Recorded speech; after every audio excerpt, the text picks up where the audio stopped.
Yeah, but that's because I remember. Bro, so I got there on the. Did I get on the Thursday or Friday? Because I know we went to see Kenny do his thing. See, Bro, yeah, I look back. I was thinking about when that whole Cam Moore year. Bro, I remember in the stands, like we were talking like, bro, he gonna be a first round pick. oh yeah, And this was like that was November, so it was more than midway through the season. But I'm like, even if he would have stayed at Washington State, he probably wouldn't have got his notice nationally. But bro, I said this guy's legit. I'm mad he went to the U, but good for him because it worked out. But yeah, man, I, and I saw it then. yeah, especially man, people are like, oh, you really ain't got it. Ain't no difference in going the game. Yes, it is. Like especially when you're It scouting, is, bro. you get a chance. Yes. Like the way you're able to see. I don't know. I have to explain this to you. It's kind of hard to put into words, but because who was I watching football? I was around You some. you see the real speed. That's what it is. Like, That's what it is. from Plus, I follow this guy. I can't remember. I can't remember who says this on Twitter, but he always says show the safeties. I hate how TV. yes, The only good thing about Thursday night football is the prime vision. They show it man. from the tight copy, so you see everything. Bro, show the entire I want field. to see I the want to whole see field, everything. man. I want to see it open Now I up. will watch a full game with the broadcast, but the all 22 version. That's really what I want Yeah, every that's game. yes, That's what I every want game. for every game. Yep. Like I don't need to see the close-ups of the same guy 11 Don't times. Respectfully, like I don't need to see Caleb Williams calling the play out his wristband every single play. don't. Like, can you show me the same and show me replays of offensive line play? That's Yeah, what I want to see. I want to see my guards pulling. I want to see tackles pancake. I want to see the great swim move. Like, I don't want to have to wait for Chris Collinsworth to explain what the defense did, how they rotated, just let me which see it. caused the interception. I want Let to me see see it. it. Let me see it. Then you Now show me here's the a replay. guy. I'm like, yo, let me see it. I can do Chris Right, Collins work too. I just saw the guy just come out of nowhere because the screen did this. Flip to him. I want to see the full thing. Yeah. Man, that jump was driving me crazy the last Ravens game on both of those plays because I'm like, oh, guys, I wide didn't see open. anything. And I see how it happened. So, and it's scary because I'm like, certain quarterbacks. So it's twofold. So certain quarterbacks that we've watched, Mahomes on third down, Brady on third down, even Aaron Rodgers back in the day. You felt like they were going to make a play, Yeah. but you didn't know what you were watching because they don't show the safeties. They don't Mhm. show the secondary. So you just like, man, I hope he didn't catch that. I hope he didn't catch it. And it's like always somebody wide open. How did this guy get wide open? Now we got to wait 2 plays later to see how he got wide open. It's terrible. It's And terrible for the yeah, football loving person. I don't know why everything is so catered to like the. Well, I know why things are catered to the casual. Never mind. Like that. yeah, That's what brings in the yeah. bucks. Yeah, never mind. So That's stupid. I get it. you know why. It's a $9 billion But industry. but but they just need to have like Prime does, Yeah. like just flip to ESPN2, have a ABC2 or whatever the network is. Give me another option to view the game, but with the broadcast because I like to listen to the knowledge. So, Unless it's Tony but I Romo. need that entail. Bro, he's bad now. He is terrible, man. His first 2, 3, the calling out the plays. He Okay, came like out it the was nice gate the like a first beast. rough, and then it's bad. Like, is he on He drugs? sounds bored. He is skinny. I Like, don't like want to he's that just he's allege. that terrible. That's why, like, I'm not No, even being for funny. real, Yeah. for real. I see. I noticed that too, though. Like when guys get like, it's not like he's not leaning out. He looks like you having that question. It makes sense. Yeah, CBS gonna have to do a little something there because every time I was on the fringes of like a CBS 1 o'clock game this year where they didn't have Yeah, like a late window one, yeah, because I got the 2 TV setup, and so if I was between, obviously if the Ravens were on at one, they were getting put on there, but if there was ever a consideration between games, I and Eagle and JJ Watt were gonna win out yeah. over Absolutely. Tony Romo and Jim Nantz. Like when you start getting down to the particulars, I'm like, all right, who's calling this game? And Romo is always getting thrown out of there, which I now give credit where credit is due while we're on this topic. Brady. Thomas Edward Brady is getting Patrick. pretty good Got at to Patrick. He is getting He's getting pretty good at this. Last year, I don't know if we talked about it on the show, but I was like, man, he's not like, he just doesn't know. His knowledge is great, but he was struggling, I guess, to fit in and to like see who he wanted to be. But bro, we just want your knowledge. Yeah. Even the casual fan, when he was explaining how he throws the ball in cold weather, I'm like, bro, that's one of those things where, bro, it's a good nugget. Like even professional football professional quarterbacks were like, man, this is amazing to hear. Like we know this, but it's just amazing to hear on broadcast, like how you teach and all that. So, but he's getting good, man. They getting good. I'm like, you know, I gotta give Chris. Last year I was going in on him. I was like, this guy's terrible. He's awful. His Super Bowl was awful. And especially these past couple games, I'm like, all right, he rounded into a corner here. NBC has it this year, right? Super Bowl. NBC got the Super Bowl. Mike Tirico and good old Chris. I love Chris. I think we both love Chris Collinsworth. I like Chris. I mean, he's polarizing. He's one where I can see why you don't like him, even though I love him. I guess I can understand that. Chris, my guy. He's like Matthew McConaughey. That's who he reminds me of. Who I love. But I can totally see if you think he's an annoying right? POS. Yes. Totally. Yep. Totally. Somebody be like, I can't stand Matthew McConaughey. I'll never watch one of his movies. I get it. Now I'm watching every single one of them, but I get it. I understand. Lincoln Lawyer, that's my man. That's my rewatch. Rewatch. That's up there with like The Town, you know, kind of like you gotta watch it. Gotta watch it. Still doesn't get this. I don't know. I need to write a whole essay on The Town because I'm like, what is it, 16 years? And we still don't give that movie the credit it deserves. And I'm not a huge Ben Affleck guy. I feel like he's boring. Very stale. He's very stale. And I don't know. I think this is what it is. He's not exciting at all. But another movie I love of his is Gone Girl. Gone Girl, Beast. Ben Affleck. He was boring in it. But the script, the writing was great. Hey. It had nothing to do with him. You know, this is a great segue into the first topic. Ben Affleck is like John Harbaugh. You know? Kind of stale. You know, stale. Not too high, too low. Has never actually had to take something to the next level or carry it himself. No. Like he's not Denzel Washington. All right. Like he's never going to have to do more with less. But by and large, he puts himself in the right places at the right time.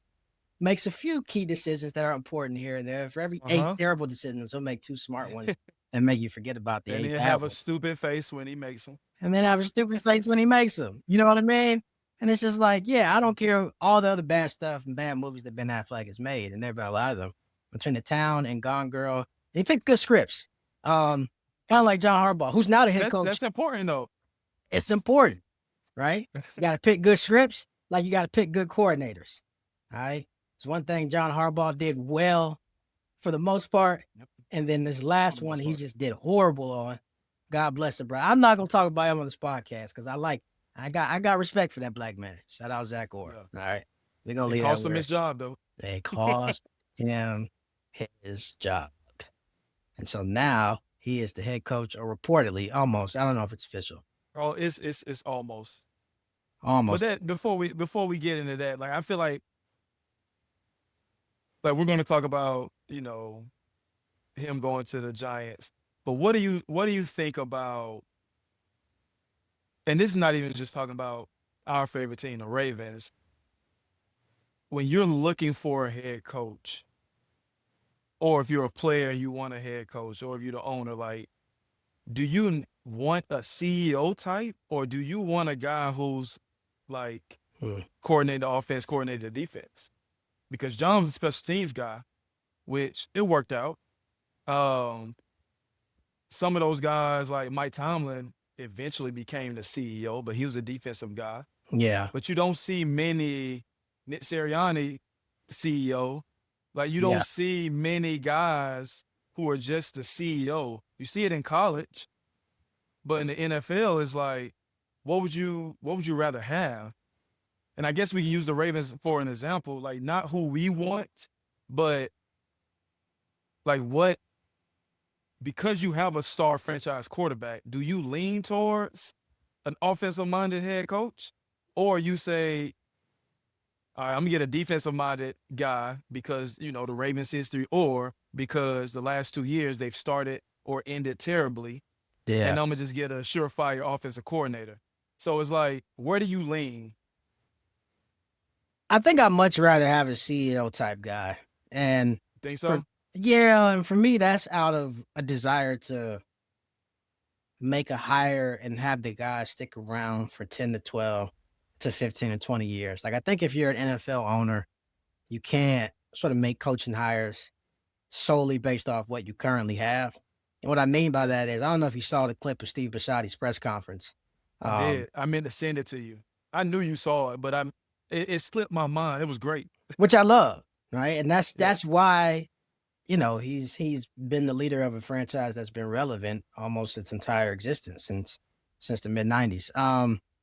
Because like if you're bringing an offensive guy, the problem with that is, first of all, whoever comes in and takes that job is in an immediate pressure cooker.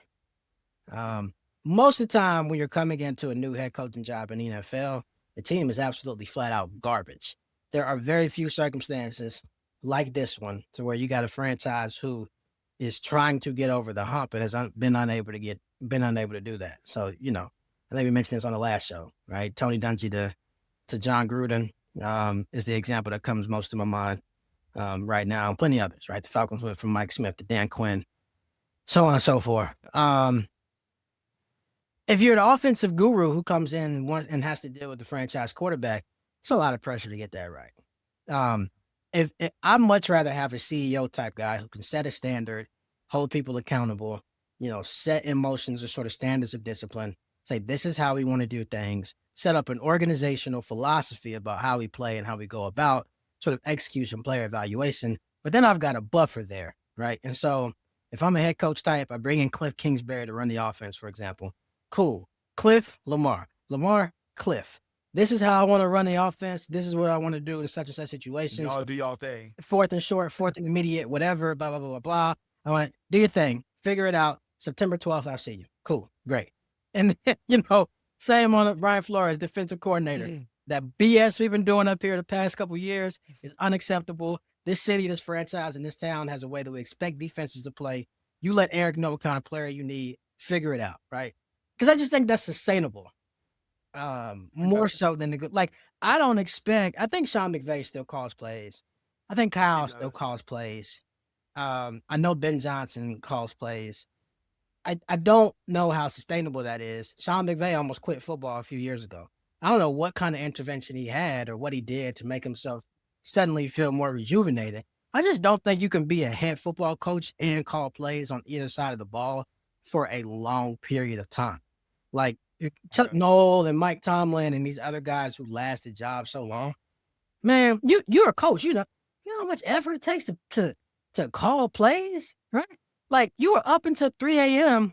every single day of the week trying to figure out does this play fit in third and intermediate or third and short? How do you have time to manage a roster and human beings and do public relations and all that stuff? Like, and to close it off, especially with the team, it doesn't matter who you hire. That team is expected to go win the Super Bowl next year. When the Super Bowl is over and odds come out to win the Super Bowl, I don't care, and it won't matter that they went 8-9. The Ravens will be in the top 3 favorites to win the Super Bowl next year, as they should be. It don't matter how this year goes. The top 3 would be Chiefs, Bills, Ravens. Doesn't matter that 2 of them guys didn't make the playoffs because they still got 8 and 15 at quarterback. And so it's like, look, I would prefer that because you need a guy who can come in and just, with this heap of expectations, like we need a grown man who has sort of an experience and organizational philosophy to be able to say, all right, this is how I want to go about organizing this thing. Because I just don't think the whole play calling thing is sustainable. That's just me, and guys are doing it. But I haven't seen any of those guys get over the hump except for Sean McVay while we're at it. Zach Taylor calls plays, and I'm going to shut up about this. I know I'm ranting. But see, this actually just made my point.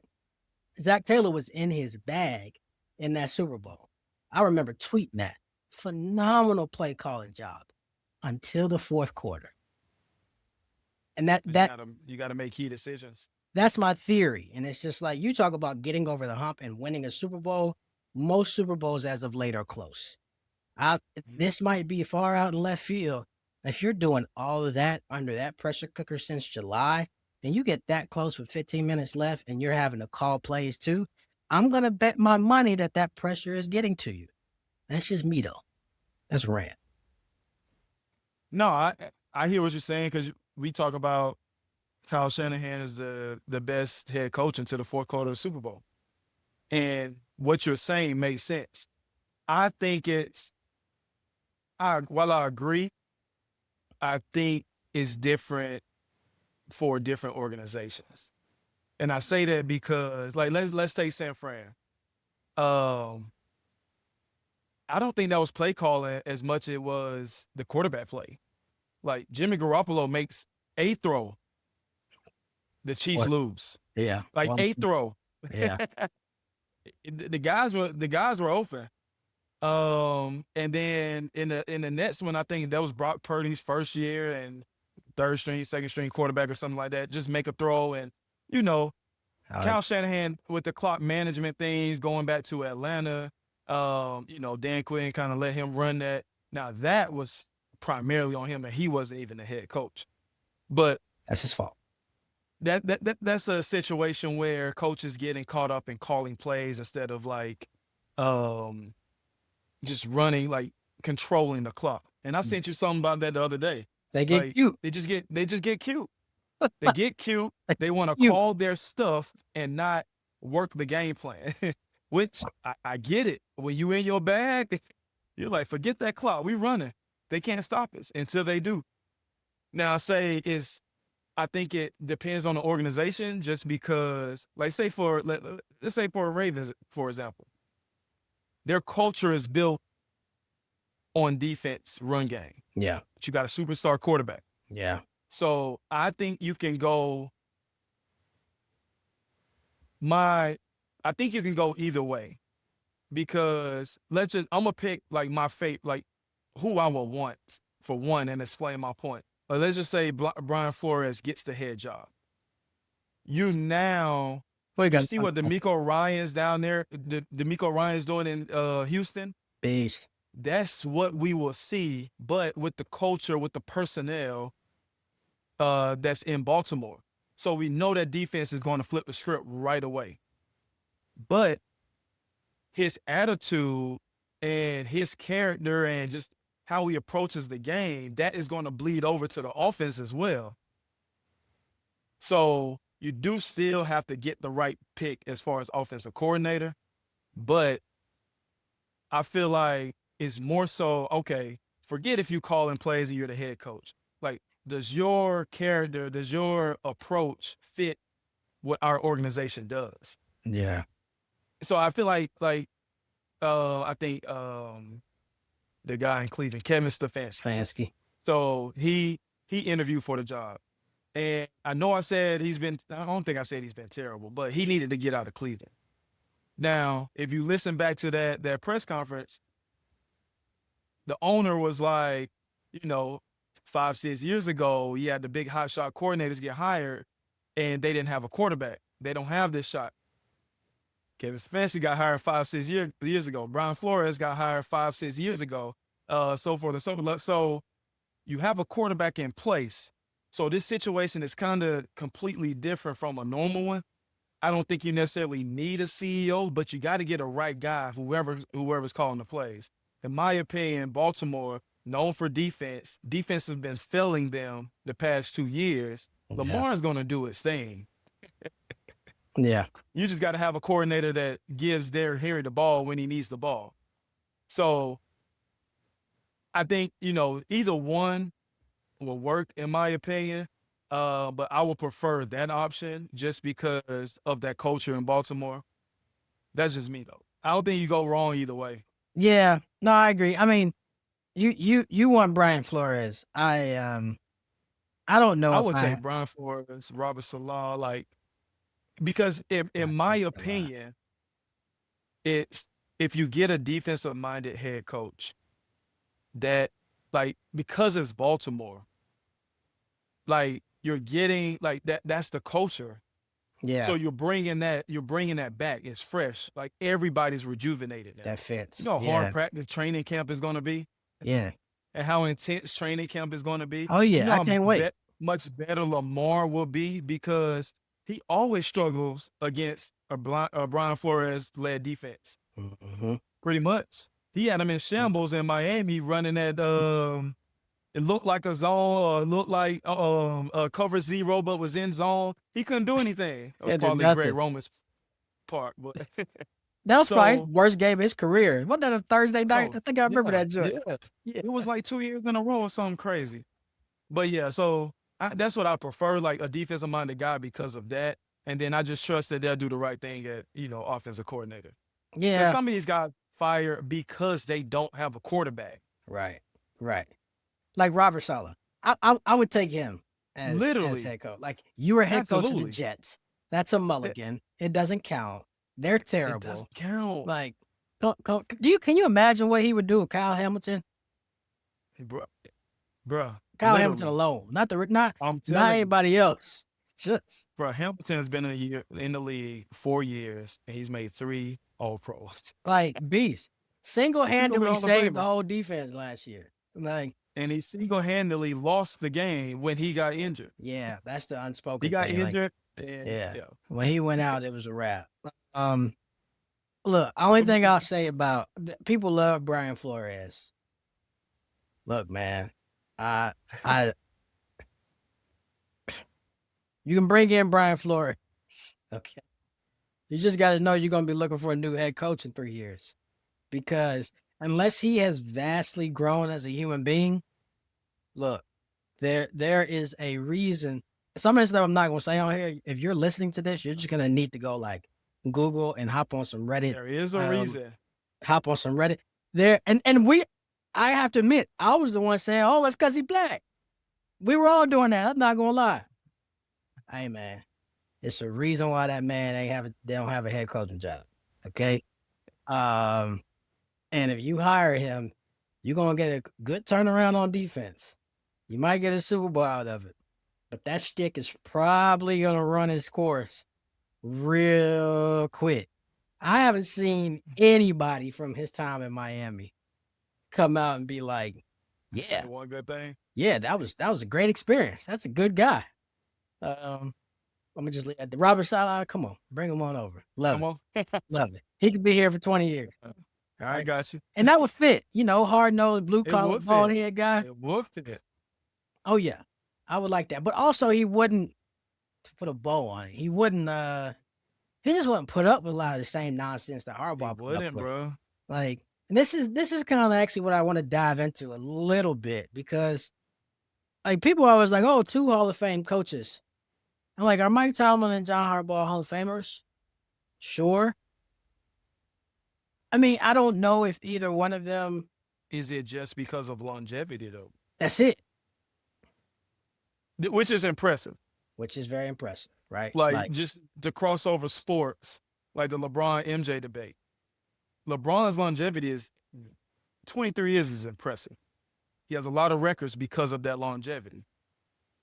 But you coaching 18 years, 19 years I would hope that your win percentage is above 60%. it's got to be high.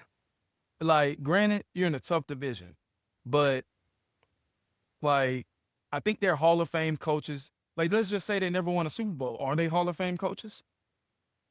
No, I mean, the Super Bowl helps a lot. That's what I'm saying. Like, and I'm not diminishing like what they've done, I feel you. but I think they're called Hall of Fame coaches because they have that one Super Bowl and that Yeah. longevity. Because the Steelers, I don't want to say they've been trash, but they haven't won a playoff game since 2016. They haven't been good. They haven't won a playoff game since Barack Obama was president. they haven't been good. They for the past few years, they've been skating really close to not getting over that 500 mark or meeting that 500 mark. And they just magically, hey man, we not letting this man lose this streak. And it just happens. I mean, 18 years or 19, however many years in one place at or above 500 is insane.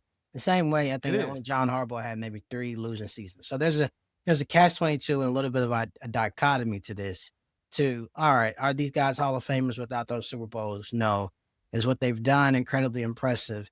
Yes. Are both those Super Bowl victories a long time ago? Yeah, they are. Yeah. 2012 for the Ravens. What was that? 09 season? I think it was 09. 09 season for the Steelers. Like this. And wait, who did they play? They beat Aaron Rodgers, right? They lost to the Packers in that Super Bowl. The Super Lost Bowl to they the won, they Packers. beat the Cardinals. That's right. San Antonio home, back of the end zone. Yeah. So I mean, like both of these are cool. And like, look, That if wasn't a complete pass, by the way. it wasn't, we won't get into One that. foot was off the ground. That toe never got down, but it's fine. Whatever. They didn't want the Cardinals winning the Super Bowl, so it's cool. And it's like, if Harbaugh wins wins the Super Bowl as he should have in 2023, then all this is probably different, and he's still here, and that's how much just a bounce of the ball, Zay Flowers, can change things pretty quickly. But he never had to like make a whole lot happen with the Barron Cup. So I'm going to be interested to see kind of what he does in New York, because here he inherited Ed Reed, Ray Lewis, Terrell Suggs. I think Peter Boulware might have been retired by then. Samari Rolle. Like you can go down the list. Even some of these more understated guys on the defense who are still, very much so. Even the offense, Ty Heat, and that type of thing. And so now he's going to actually have to coach. On top of that, and to close the loop on this, meanwhile, I love Mike Tomlin just walking away on his own, saying, "I'm out, peace, screw y'all. Yeah. I'm not doing all that. this." Right? Hey, man, y'all don't appreciate me. Look, do you have to get rid of him after they got demolished by Houston like that in the playoffs on Monday night? I think so. I guess, but my man's been. They trotted out like Doug Hodges and Mason Rudolph and Kenny Pickett and Aaron Rodgers' corpse. Like, y'all about to see what 3-14 looks like, and I don't think Pittsburgh ready for that. I don't think. And I've loved the fact that they've kept missing on quarterbacks. Love it.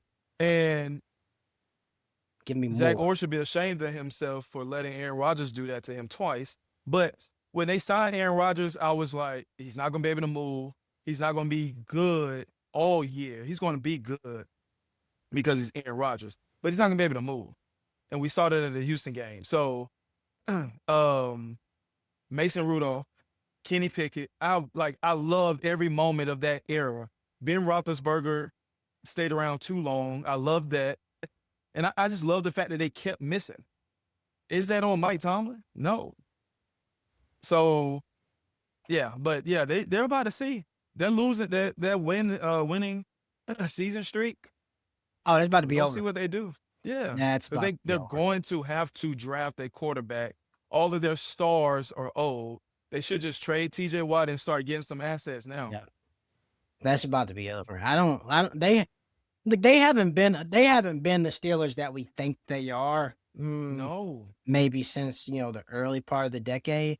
The 70s were a great run. The 90s were okay. They went to the Super Bowl with Neil O'Donnell. And then they had a good stretch once they had Roethlisberger that kind of brought the aura back. But like, we be talking about them like they're the Kansas City Chiefs. They're not. But yeah, they need to rebuild. And I don't think Pittsburgh fans kind of have a desire for that sort of thing. You don't have a quarterback. You don't have any weapons outside because the DK Metcalf experience has to be over. And like, that man was in that locker room putting up with a bunch of psychopaths like Antonio Brown, DK, George Pickens. Like the quintessential grown man, head coach discipline. Okay, you're getting rid of that guy. You better be careful what you get. On the flip side of that, New York Giants fans, get ready for some terrible late game meltdowns, horrible clock management, but a great manager of human beings. I will give John Harbaugh that.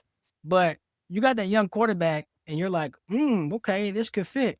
First of all, I'm not sold on Jackson Dart. We can have that conversation in the offseason. Like, I get really tired of folks like, oh, he played a few good games. They got a quarterback. First of all, I don't know if they actually We do. don't know Number one. yet. Like, everybody thought C.J. Stroud was the second coming of Joe Montana after his rookie year. Like, he's not bad, but he's not the reason they're winning games either. He's very average. He's very average. Something happens. He was trying to give that game away. He was trying. He was like, here, take it. They just didn't. Here you go. Like, something happens when you give these grown men who are psychopaths, who only care about football, who sit in the basement and ignore their wives and families and don't have hobbies, and you give them 6 months to watch all of your tape, every single snap you've ever taken 5 or 6 times. I don't know if a quarterback is good until the year after their breakout year. Drake May might win MVP. Cool. I need to see it another year for you to be franchise quarterback. All right. Got to see it year 3. I need to see year 3. Jaden Daniels. The jury's still out. The jury is still out, my man. Hey, that was Lamar. Right? MVP season, first year as a starter, came back, didn't look that great, got injured. We had to see it again, but we saw the MVP again. So, yeah, all the young quarterbacks, Justin Herbert, bro, you got to win. You got to be competitive in a playoff game, not just win one. You got to be competitive in one. Like, and partly, Greg Roman is gone. So I know firsthand, I would give them that. So get a new OC. If you do it again this year, bruh, all right, that's a recurring thing. But, yeah, man, got to see it again. Yeah, I'm not sold. All right, man, enough head coach talk. Divisional round preview. I'm actually looking forward to these games this weekend. Me too. This is a stacked playoff weekend. Except maybe the last one, but we'll talk about that a little bit later. First up, the Great White Hope goes to Denver. As the Bills take on the Broncos. Denver is that's the only hate watch game on. I'm hate watching that one. I'm about to say you could take that back. I'm hate watching. I'm a huge Broncos fan. Big Broncos. I was about to say it was the only one, but I got one Monday night that I'm hate watching too. Oh yeah, big fact. Big facts. We'll talk about that later, but I think that's a foregone conclusion. Which I think we called first. I called first. We'll get to college block later. This game I'm hate watching, and Josh Allen has never done anything to me. Let me be clear. Josh Allen, by all accounts, is a great human being, great teammate, treats his teammates well, loves his wife, tough guy. Personally, I got no beef with Josh Allen. I do not want Josh Allen going or winning a Super Bowl before Lamar Jackson. Therefore, and the love fest that the media has for him, including Tony Romo, who I think we have to hear again, call a Josh Allen game on Saturday. Please, for the love of God, CBS, send Ian Eagle and J.J. Watt to Denver. I'm a huge Broncos fan. That's all. Josh Allen has done nothing to me. Okay? Huge. I just can't have him win one before Lamar. That being said. Even aside from that, like, I like the Broncos. I do like the Broncos. Not like I'm a fan of them, but, man, that defense, I like seeing defenses, man. Like, really well-coached defense. And it's just, I've watched them all year. Bo Nix makes just enough good plays. I don't know if he's had a terrible game. He may have, but he doesn't have to be the reason they win. He just can't lose it. He doesn't have to be the reason they win, but at the same time, I think we said this earlier this year, is just, the thing I like about Bo Nix is if you're in the fourth quarter and you need him to make a throw or two, he can. He has the ability, and he's shown, like, that Kansas City game surprised me. Like, I knew what the defense would do, but he made some good plays. People forget that he can scramble around, get out the pocket, and still make plays. He's not just trying to get the ball and doesn't see his first read and run. Like, the guy makes plays, and he has a great head coach who calls the plays. Mm-hmm. That's another guy who calls the plays on offense. He actually has one. He does have one. Long time. He got a whole bounty scheme, and we know he's doing cocaine in between snaps. I mean, in the locker room at halftime. And look, if I was calling plays and having to manage the clock too, I would. That's a good point, though. That is the one guy who calls plays and manages. Forgot about him. manages the game well. I will give Sean Payton that, who I think is a terrible human being, but a great coach. Who you got in this game, man? So the logic and the hate in me tells me Denver, Yeah. but I saw that Jacksonville game, which I picked Jacksonville to win, and I hate that Trevor forced that throw. It wasn't a bad throw at all. It was just a great defensive play. You just don't make that throw on first down Just just didn't because it need wasn't to. wide open, I guess. Yeah. But I still go back to, I think I just saw something earlier that Poyer is out, one of the starting safeties. Another starter is out on defense. I know the Bills get to the postseason and they play really good defense in spots. Yeah. So they haven't been a great run defense team. Jacksonville should have kept running the ball. Denver wants to run the ball. They can run the ball with Bo Nix as well. But it's going to be the Josh Allen show. I think Shavers had a torn ACL, so he's out. Gabe Davis, I don't know if he's out. I know he got injured. I think he's out too. So, Knox, you have Shakir. And Shakir is just, he's a running back playing wide out. You just give him the ball. He reminds me of Malachi Tony, how Miami used Malachi Tony. Like, when they need a play, they give the ball to him, and he's going to get a first down. So, it's the Josh Allen show against that good defense. Now, I will say, the Broncos have struggled. Riley Moss struggles, but he's a good corner. Like, he struggles when, he doesn't look back for the ball or whatever. Oh, Riley Moss. But Denver is one of those teams where, you can just play man-to-man on the outside because I don't trust the Bills receivers to get separation on the outside. I'm worried about the inside, the tight ends, because Denver has struggled with the tight ends. Now, if they get Buffalo off schedule and behind the sticks, their pass rush is crazy.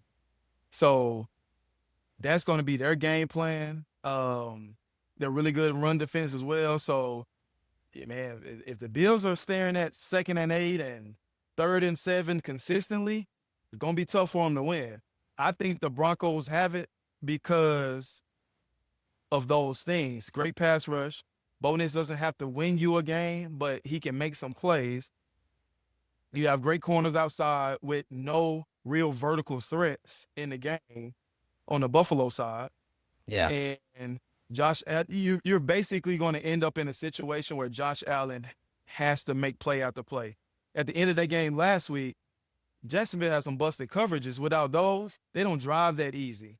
So I don't know, things happen. I expect Denver not to have those type of busted coverages. I got Denver, man. I got it in a close one. But I got Denver. Yeah, all of that. All of that. No, I don't say that sarcastically. All of that. Denver kind of scares me, man. I love watching this team play. They scared me because they had the week off. They scare me because they had that week off, and because I get wary of teams that have great regular seasons when it comes to one-score games, because that luck eventually runs out. We talked about sort of the 49ers and both of their recent Super Bowls and how the ball bounces one different way. If Jimmy Garoppolo makes one throw here, or if that punt return wild ludicrousness doesn't happen, then maybe Kyle Shanahan has 2 rings instead of none. I love this defense. I'm not a fanboy of any of these guys, but Nick Bonito is just, he belongs in Baltimore. But that's not what happened. Let me stop being a homer. The thing is, like, the things Denver does really well, especially in the secondary with Pat Surtain, like, Buffalo already doesn't have anybody to throw the ball to. So you get a chance to just sort of eliminate one side of the field, and they're going to have a chance. Vance Joseph is going to have a chance to dial up a lot of cool stuff to make sure Josh Allen does not go crazy improvising. I guess you want to pick the Bills just because you're I feel you. Yeah, I feel you because you can't. Eventually, your luck runs out. Like the Eagles, similar to the Eagles. Like, they shouldn't have played bad all year, but they were skating by with wins. Yeah, Denver hasn't played bad.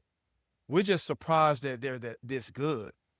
And they're this good because they keep winning one-score games, that's the which thing. is not a bad thing. It's just you don't expect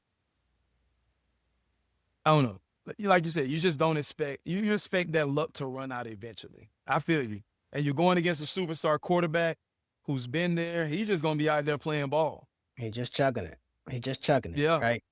It's not gonna be crazy. Like if it was gonna be like 10 degrees in a blizzard, then maybe I think things would get a little bit more balanced. I mean, I look at some of Denver's games, like, great team, but 13-11 at the Jets, Yeah. 33-32, that crazy comeback at home against the Giants, against Jackson Dart.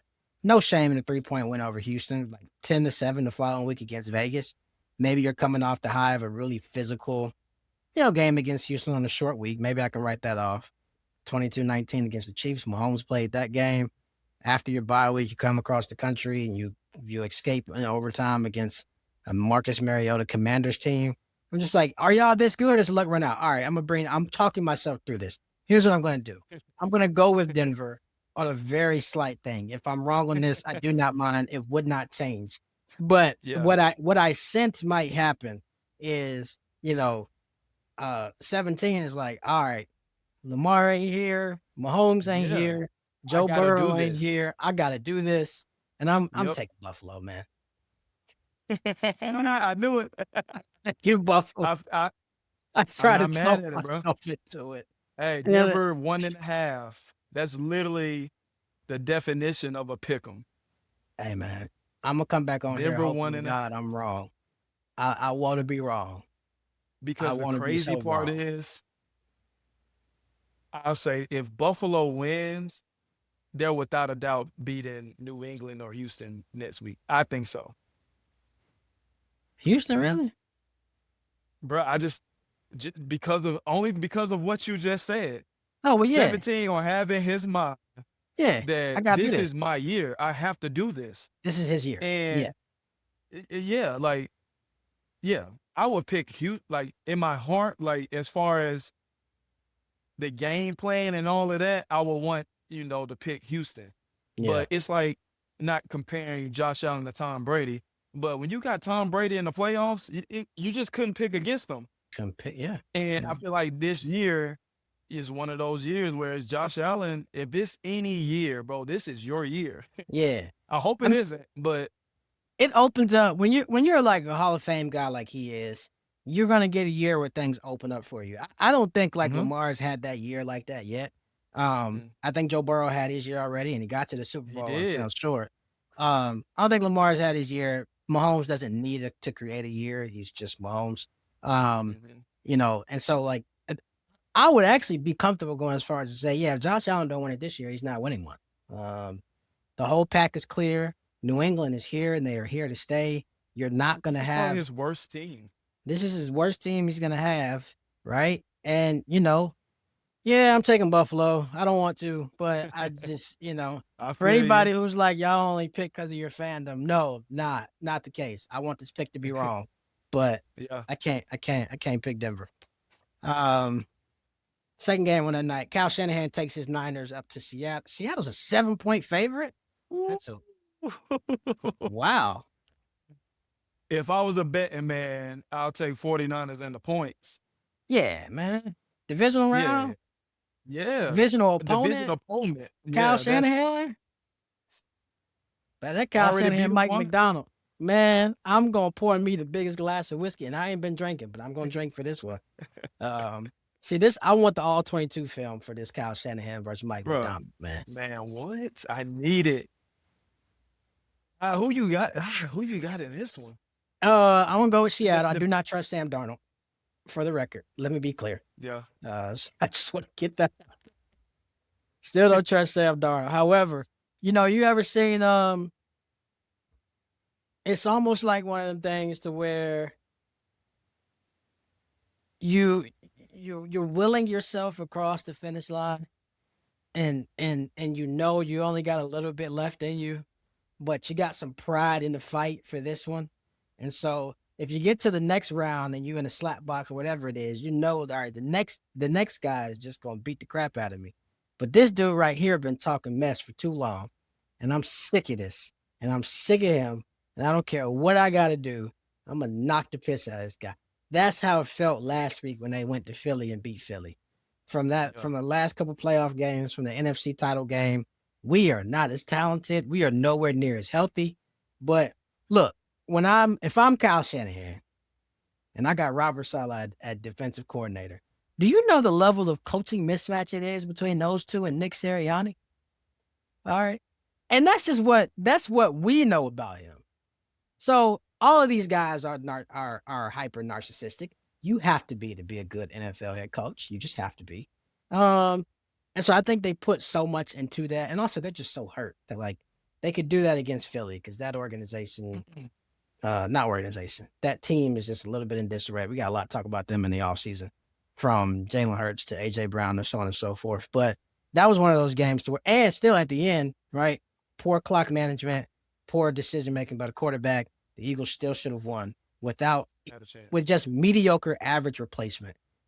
And those two decisions, I'm not even talking about the whole sort of evaluation of Nick Sirianni and Jalen Hurts. If you just take them two out of those situations and put in average competency in replace of that, the Eagles are playing this week instead.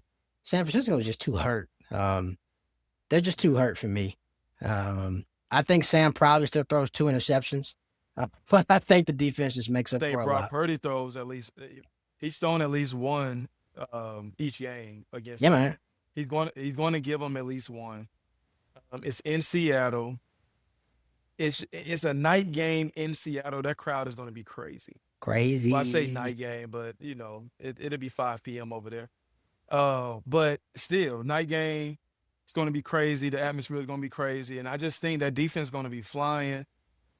And you really Seattle or McDonald is playing Kyle Shanahan.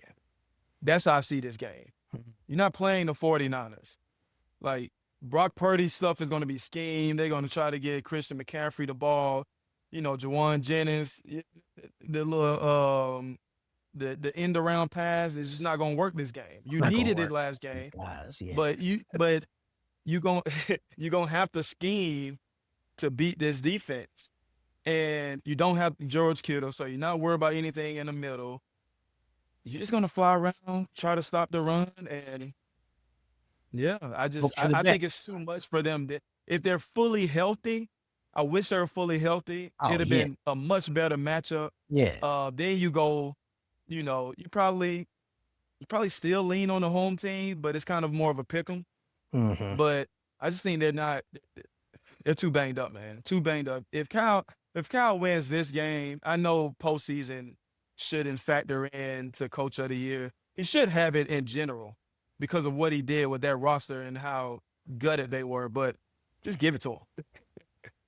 Man, put that man in the Hall of Fame, man. Well, the Niners say if they win this week, they think Fred Warner can play in the NFC title game, which would be big for them. Huge. Yeah. I mean, we say this, and I say I don't really think San Francisco has a shot in this game. That being said, 7 points is too much. Third time divisional opponent. I think Seattle makes a play late, whether it's Kenneth Walker or Zach Charbonneau with the late breaking win or a run, whether it's A.J. Barner just doing A.J. Barner things as of late, whether it's JSN going ham. I think they'll make one additional play. I think Darnold got a throw or two in him. Now, he's also in the part like second year in a row. All right, I wet the bed the last 2 games last year. Yeah. If I'm really going to stick around in this league and be someone that teams try to build contending teams around, I got to show up this week. Good news is Seattle defense, which is coordinated by Mike McDonald, always going to keep you in the game, always going to be a low point. I just don't think San Francisco can score enough to I don't think so. Keep up with Seattle. I think 7 points is too much. Take the points if you're a betting person. But I like Seattle, and they'll host the NFC title game. Yep. And I'll be that. But I can't wait to see what song they come out to. The with the boombox and Trent Williams, who. Oh yeah. He's on his last leg, man. He's been bad He's had some good yeah. games in spots, but he hasn't been great. Father Time catching up. All the He's a Hall time. of Famer, but Oh, first ballot Hall of Famer. Easy. yeah, he's Easy. catching up. Quintessential. Which is, I mean,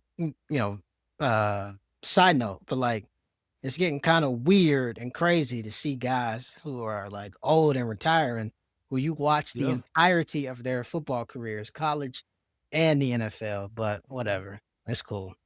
Shout out Trent Williams, first ballot Hall of Famer. Sunday, Texans Patriots. Patriots are a 3-point favorite. We got a little Joe Buck and Troy Aikman on a Sunday. Love which it. would be nice. 3 p.m., which is good on a holiday because Man, I love it. This is how it should love be. it. You know what I'm 3 saying? and 6:30. 3 and 6:30. I get to preach, get something to eat, take a nap, and watch every second of the game. That's the lowest. That's the lowest total. 40.5. 40.5, which is Yep. just interesting. Interesting point I think that's about right. I think it's gonna be like a 17-13 type stuff. It's man, like I'm telling you, like I'll be surprised if somebody scores more than 24, Yeah. like 21-17 type. Man, that Houston, bro, I've never been. I'm saying never because I can't recall right now, but I truly believe that's the most I've enjoyed watching a defense play football. Man. Bro, that secondary, they want to the whole defense. They want to inflict so much damage. They want you to hurt. Bro, that's the most violent I've ever seen a group of 11 men play. Man. It's like it's crazy. They don't blitz. Nope. They don't blitz. They rush for. Neil Hunter is an underrated, possible Hall of Famer. Like, it's crazy how physical they are. We talk about Will Anderson. He's freak talent. But Neil Hunter has just been consistent throughout his entire career. Mm-hmm. You got, man, that secondary is crazy. Derek Stingley doesn't say a word. He just locks you down. Just locked Petrie down. is like Don't one of say my nothing. favorite. Don't be doing all football this. Players. Yep. Kamari Lester, that's how you play corner. You don't just cover. You have no concept of pain in your body. You see run, you come and you set the edge and you make the tackle in the backfield because you trust in what you saw.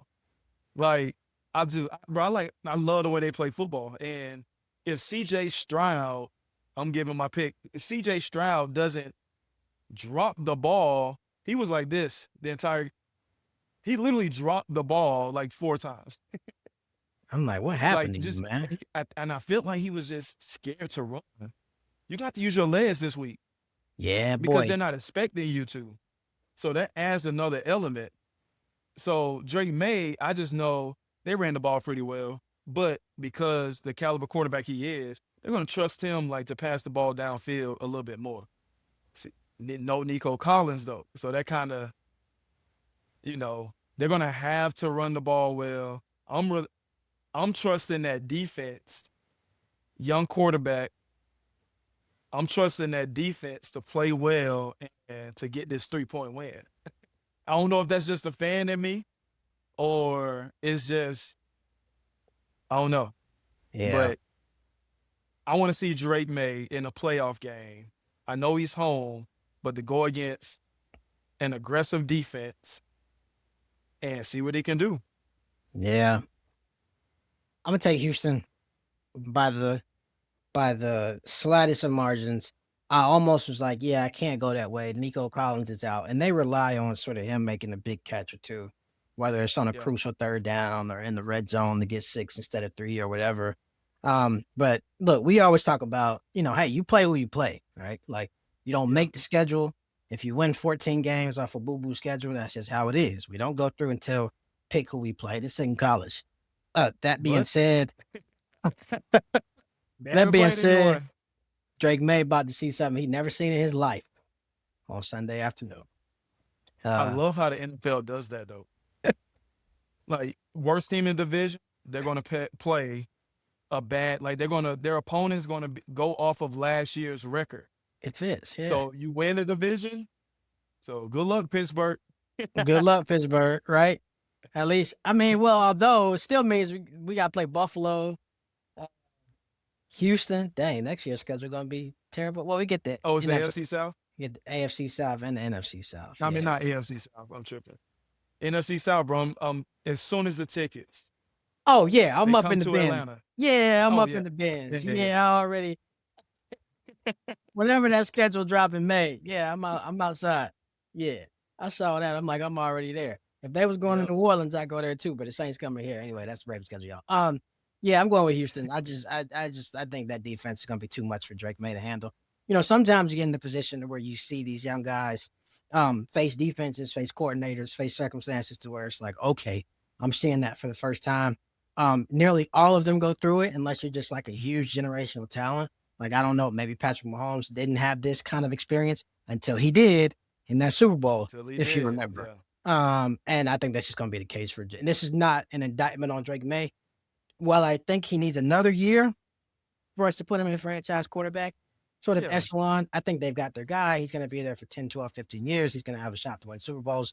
Mike Vrabel, fantastic head coach. I don't ever see them getting blown out in a playoff game because they're going to be too well coached, too disciplined, and too prepared for that to happen.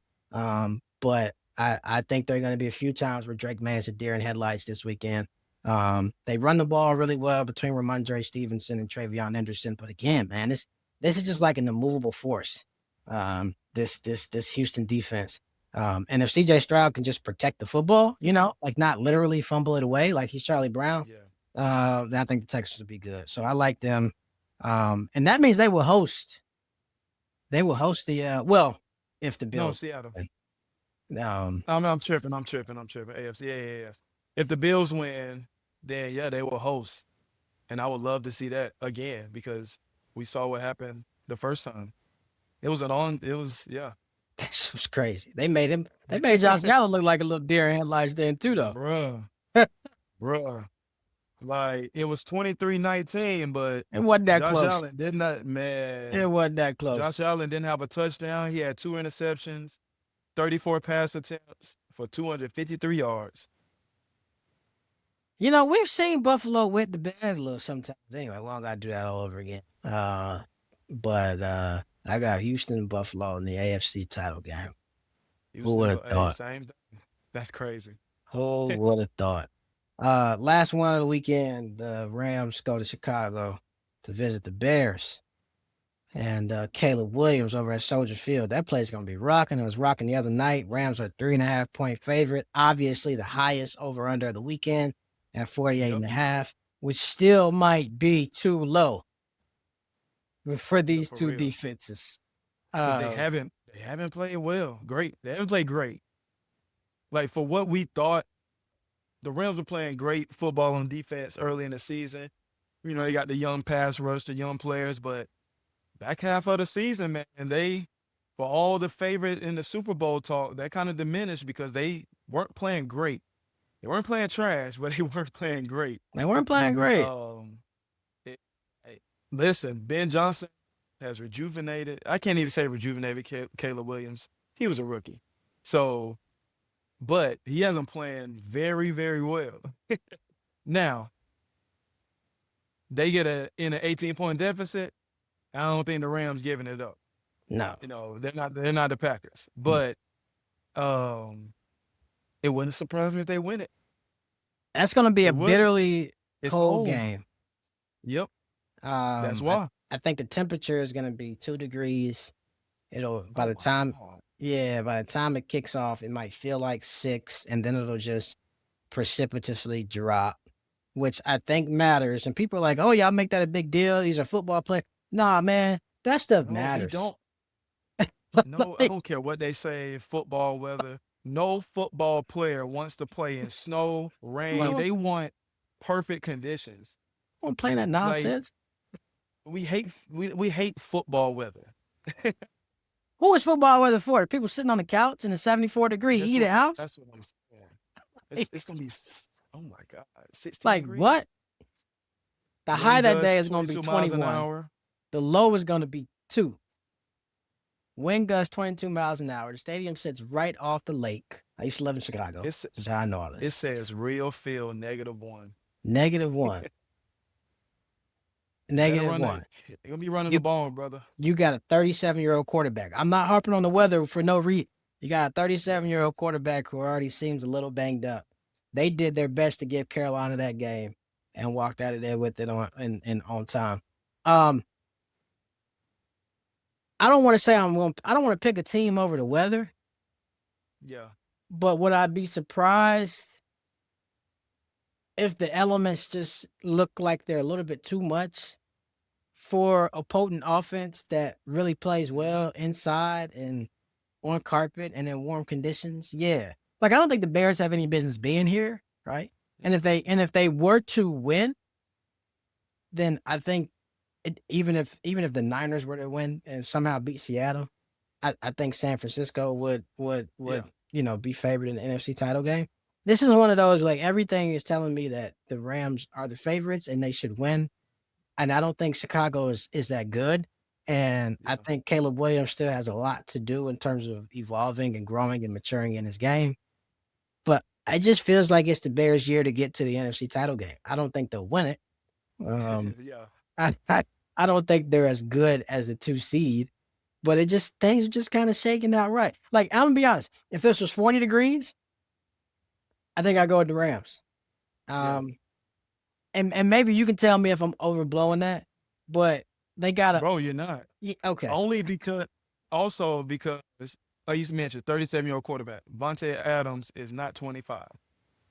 Those hits hurt. Hey, oh God, so awesome. And a lot of wind, and it's cold. The Bears are a great running team. The Rams can run the ball, but the Bears are a great running team. Caleb Williams can roll out and get you some first downs on key third downs. Bro, you almost convincing me, because I was picking the Rams. I was picking the Rams, and I was sure. Like, I'm worried about that one, man. I'm worried because, like you said, you're not picking just because of the weather. The elements, like that's a factor, man, in team style and how they play. So if Sean McVay is smart, which he is, like, they have a lot of quick passes, and you better be able to run the ball. Yeah. But for defense in cold weather, I'm a defensive guy. And I feel like because we react and we're like more on the hunt, it favors the defense. So if it does favor the defense, yeah, you might be convincing me to go with the Bears, bro. Yeah, I mean, normally I don't shy away from my Super Bowl picks, which was the Rams and Texans, until one of them are eliminated. But I'm gonna go with the Bears there for that reason. Also, they got small running backs in Kyron Williams and Blake Corum. You got a quarterback who's older, like we said, who's gonna have to kind of try to brave the elements. And we know from the physics lesson Tom Brady gave us last week how you have to throw the ball a little bit differently. I just think over the course of 4 quarters, that can kind of play itself out. Meanwhile, like, Chicago has a lot of good ways to be able to just sort of pound and ground and set things up, play action, get Caleb Williams some open guys, so on and so forth. Yeah, I mean, I talked myself into Chicago, which is probably going to be stupid, and I probably won't feel good about because I got the Rams and Texans in the Super Bowl. But I believe in the gospel of Ben Johnson. I love Ben Johnson. You know what? Just to be, I'm gonna stick with the Rams. Yeah, and I'm gonna convince myself by saying I know for a fact it's going to be a close game. Yeah, and I trust the veteran quarterback tied with the veteran OC, play caller, head coach to make the right decisions in the clutch. So I'm going to still go with the Rams. Because still, you got Devontae Adams, you got Puka Nacua. Like, you still got to stop those guys. That's fair. And so I'm going to stick with that. I got to convince myself. You were getting me over there. Now, the 3.5 seems right because of what we're saying. Yeah. I'll say this: if the Rams, I'm confident in this. If they win Sunday, they're gonna win the Super Bowl. I think Seattle. Well, who we think playing Seattle. Even if if the Rams, if the 49ers luck up, they beat the Seahawks. Boat race. Book the Rams in the Super Bowl for real. So Boat I think race. these division opponent, these teams when they playing division opponents, do you think they rather have that because it's not less film study, but you're so comfortable with this, playing this team, Yeah. like you feel more confident? No, I I'd think rather. you don't think so? I mean, I think they do. As a fan, I'd rather No, play a no, non-D. that's what I'm Oh, saying. Yeah, yeah, yeah, yeah. I'm yeah. talking about the players. As a fan, I'm scared to death Yeah, because it's a you know crapshoot. everything. Flip the coin. Yeah. Yeah. That's the thing with divisional playoff games. Like, I don't know. We have to do this. Is where it'd be nice to have a producer to be like, hey, Big Cat, tell us how many times, how many times we've had divisional Right. round games We'll get there. between between divisional opponents. So I just imagine you flip a coin because you've seen that team so many times. It doesn't matter if the Browns were to happen to make the playoffs and just have a good year, Yeah. I'm and the scared to Ravens death. can play the Browns in the divisional round. I'm gonna be scared of them because we played them so much. The game last year with Baltimore and Pittsburgh the first round, like I was I was worried. scared. I was worried. Turns out we didn't have a reason to be, but like we're still worried. You're right. But yeah, the Rams win this one. They going to the Super Bowl. Shift gears a little bit, man. Do a little college talk real quick. And I actually don't think this segment will be that long because I don't have a whole lot to say about this national championship game between Indiana and Miami. Oh man. And the reason for that is not out of anything, petty or slight. I don't like Miami, and that's fine. A lot of people don't. But it seems like the voices in college football, the people who are more well known in this space between your Kirk Herbstreits and your Josh Pates and your Stu Mandels and Bruce Feldmans are all kind of coming around to Indiana. And I'm like, no, as soon as they beat Oregon, I was like, that's the best team in the country. They're going to win the national title. I think we talked about this. You said like, I yeah. watched every snap of that game, and I was like, bam. And you know what? I said this in 2019. I was the first one. I still have this post on the website. When LSU went to Texas, I was like, nope, that's the best team in the country. That's one of the best offenses I've ever seen. They're going to win the national title. Every now and then you get teams to where it's like, you just know. You just know. And my DM, that was when I was still on Twitter. That post was crazy. LSU number one, you sick. All right, shut up. And so like none of it surprises me. And that's the thing with this. Like if IU was replaced with Alabama or Florida State, or nobody USC, would be saying it. Yeah, they would be confident. It would be more. What's it? 8.5. It should be 14.5. If it was Alabama, it would be 14. Yeah. I know Miami's been playing well, but the public has respect, but they don't have enough respect. Yeah. And it's all because it's not just because of it's Indiana. Some of it is I feel like it's more so because Miami has all these 4 and 5 stars. Mm-hmm. Ohio State has all these 4 and 5 stars. Oregon has all these 4 and 5 stars. Alabama. So you're expecting that to eventually take over and just completely missing the point. And it's kind of disrespectful coming from a coach. Like, you're disrespecting the way this man coaches football team all year. Man. Like, I'm not even talking about the players in general as far as talent. That's a well-coached football team. It is. And they beat you the right way.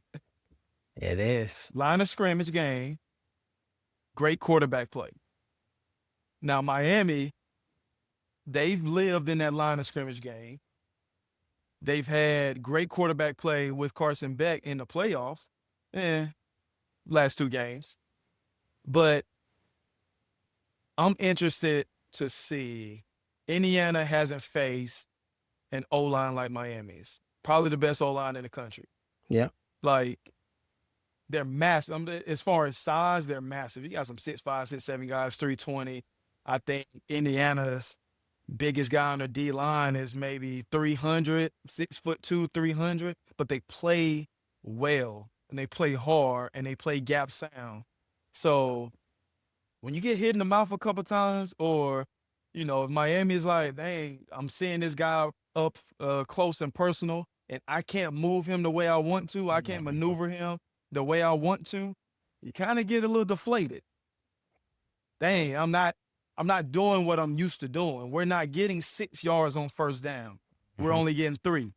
And if we're only getting 3, Shannon Dawson, are you going to say, you know what? We're only getting 3. We're used to getting 6, 7. let me start passing the ball. You don't want to do that. You don't want to do that. My bad. You did. better trust the run. So I'm going back to like the Ole Miss game. Ole Miss wants to run 80 plays. Yeah. Miami wants to run 60. Ole Miss stays in that game because Miami's methodically 13-play drives. I think they had 3 different drives where they had over 11 plays. They were well coached, actually. So very. I take it back.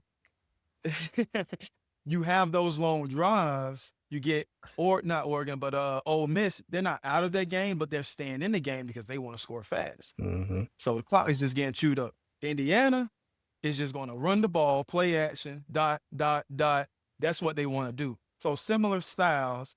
I think Indiana trusts their quarterback more than Miami does. Yeah. Miami trusts that Carson Beck can get the ball to Malachi Tony and he can get yards. Just make stuff happen, right?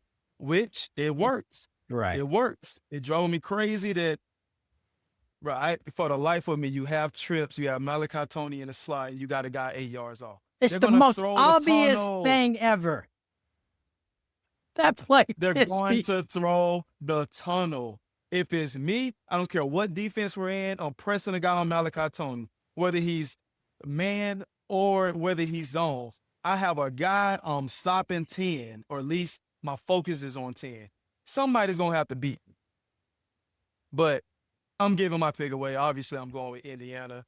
8.5 is crazy for a championship game, especially It is. because Miami has been an underdog. But for the first 2 games, they were favored last game. But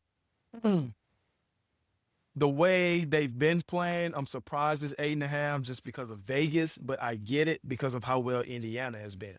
Yeah. You're not surprised at all. No, I'm not. Yeah, the Ringer or somebody needs to pay me to talk about college football. Need to pay both of us. Shout out Bill Simmons, give us a call. Yeah, I'm not surprised. As soon as they went to Eugene and did what they did, I'm like, yeah, this team gonna win the national title. Mostly because you're not gonna beat them. Like, look, and I think there's They're not gonna beat themselves. They're not gonna beat themselves. Rather, good. Thank you. The one thing I'll say is, you are going to need to start having a conversation that is different in the college football landscape in terms of greatest teams ever. Because look, I'm picking Indiana, picking to win the national title. Not moving away from that. I don't think Monday's game will be close. There we go. We're not bearing the lead. But longer story, because people are like, oh, well, one of some of the best teams in the history of college football. You got some entries from the 70s with some of those USC teams. You got your 01 Miami, springs up to a lot of people, your 19 LSU. This Indiana team is going to go 16-0. And they are going to be one of the best teams in the history of college football in this new iteration, right? Those days of Alabama, Georgia, Clemson, stacking talent and just devouring people every step of the way are over, and they are never coming back without crazy antitrust legislation that is anti-capitalism and anti-democratic. So those days are gone. You're not going to have teams that stacked again. So folks are like, oh, well, they had a close call against Iowa and Ohio State and Penn State. Yeah, every team is going to have a couple close calls now. Those times of Georgia and Alabama having, second string guys who are better than your ones, it's not happening. Nor should it. It's great for football. But with that said, people are always like, oh, how is Indiana doing this? And yeah, it's a bunch of guys from JMU, but it's also, they're not void of talent. And so what's going to happen for sure come April, oh, that's why Indiana's so good. Fernando Mendoza is going to be the number 1 pick. He should be. I like him, man. I was like, I'm not sure. I'm all the way in now, especially in Vegas. I will go ahead and write that card right now. Face of the franchise quarterback. I'm in with it. But D'Angelo Pons is going to be a day 2 pick. Elijah Surratt and Omar Cooper probably going to be day 2 picks. Love Pons. It beats, right? You watch secondary play. That's a ball player. Mikael Kamara on the defensive line, probably fringe day 2, definitely at least a day 3 pick. Carter Smith. And these weren't 4 or 5 stars. These weren't 4 or 5 star guys. These guys were coached well, and they raised their bar because of how they were coached. Exactly. Carter Smith, offensive tackle. day 2 pick, I could see a team talking themselves into a late first rounder who needs sort of tackle talent. Like they don't have 3 all pros on offense. Yeah. It's not Joe Burrow throwing to Justin Jefferson and Jamar Chase, but this isn't a team void of guys that are going to play at the next level. They got a lot of guys who are going to play on Sundays for a long time. That's development. And so, yeah, I don't buy it. I think they're going to boat race Miami, maybe something like 38-10, if that. Yeah, You I know how don't. much, bro? You know how happy I would be. I would drink to that. I don't see it. And Yeah, I know Miami's like, oh, no one believes in us. We're the underdog. Yeah, you should be. And Miami got some dudes, but from a collective standpoint, like Ruben Bain and other guys, yeah, they beast. That offensive line got some guys going to play on Sundays too. Yeah, I don't think it's yeah, going to be close. Nor should it be. We need to start giving but Indiana the respect they deserve. they made Oregon look like a JV team. That thing was crazy. It was ugly quick. Like Or they had Dante Moore. Dante Moore returned because of that game. He was like, "No, I'm that's not right. ready. I can't go out like that. I'm not. Yeah, I'm not ready." And I don't. And I he don't did the blame him. right thing, but Yeah. like it wasn't. It wasn't close. No. From the first It play. was not close from the first play. I don't know. Did I text you game was over? You Like did it. Somebody did, bro. though. I was like, And man, you're right. Indiana's actually good.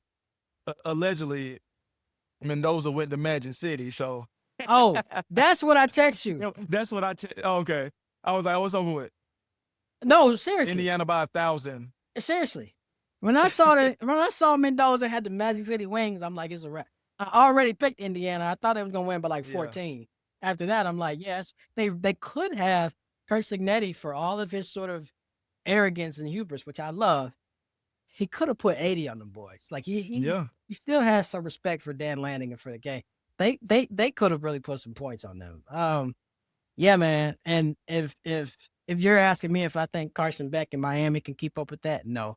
And people are like, oh, they haven't seen a weapon like Malachi Tune. They have. The Big Ten is full of speedsters who are going to play a long time on Sundays too. Like, I put it you this way. I don't think Indiana's going to see anything in any iteration that they haven't seen. I don't think Miami, and even with Ohio State, now talent-wise, yes. But from their play style wasn't like Exactly. Indiana. Exactly. Ohio State, I don't want to say they weren't a physical team. Indiana is trying to beat you up on the line of scrimmage. They want to brawl. And they don't beat themselves. They want to brawl. Them big boys want to brawl. Miami isn't used to playing teams like that because the ACC, that's just not that kind of ball. Texas A&M didn't do that. Ohio State didn't try to do that. Ole Miss, they just want to play fast. So this is the first time Miami is seeing Indiana. It's not the first time Indiana is seeing Miami. Yeah, it's gonna be a wrap. Indiana by 1,000, and I can't wait. The lasting impression for me from that Peach Bowl is I think it was on a handoff where Hemby was going into the end zone, and the two offensive tackles are sprinting to the end zone, just screaming while he's still 5 yards outside. Yeah. That offensive man, look, I don't know if y'all never spent any time in the Midwest, but them boys in the trenches from there are different. They move cows, right? I'm just saying, like, if you asking me if there's a team more suited to combat what Miami does on the front seven, it's an offensive line like this with a coaching staff like Indiana. And then we're going to actually have to talk about, all right, where does this team rank in terms of best teams ever? Which I think is just going to have to be like a before NIL and post NIL conversation, because we're never getting that type of team, that type of dominance back. So yeah, I agree. We got the Hoosiers. We'll talk about that a little bit next week. We'll get into a little bit more of this transfer portal too. I'm glad Damon Williams ended up going back to Washington and not breaking contract. Apparently, having to potentially pay back $4.5 million is enough to keep people to honor their contracts. Crazy what a contract does, guys. You better start implementing them. Every I don't school. know who needs to hear this, but just make these guys sign contracts That's it. with And if they buyout break it, and terms. give me my money back. Give I don't care me who pays my- it. The net school, you, it doesn't matter. somebody, but I need my 4.5 Yep. million. Last joint, man. Holiday weekend. Besides watching football, what you got going on? Well, you got Bro. twins, so. No, actually, my mom was in. Hey, Listen, we get to get out, so we're still trying to figure something out. Friday and Saturday, so we you gonna going get out during the playoff games? Bro, we might go to a bar and watch one. I don't know. you just got to We get gonna out. get out this house. I feel you. I feel you. Man, I've been gone. I've slept in my bed like 4 times since Christmas Eve. So I'm like, I don't want to Wow. go nowhere. I'm gonna feel be you. sitting in here with some Woodford Reserve. Drink responsibly. I'm gonna be out, man. I might go on the Battery. I might go to Burn, smoke a cigar, Hey man, I love that place, man. watch the game. I Yeah. love that place. Hey. Well, y'all have a great, safe Martin Luther King Jr. weekend. I would get into some political stuff here, but I'm not. That's for the other show. Politics as usual. But don't be out here misquoting Martin Luther King quotes and stuff like that. He was a radical, revolutionary socialist, not some peacetime sissy. All right? Don't be doing that. I'm going to call you out. Anyway, y'all be great.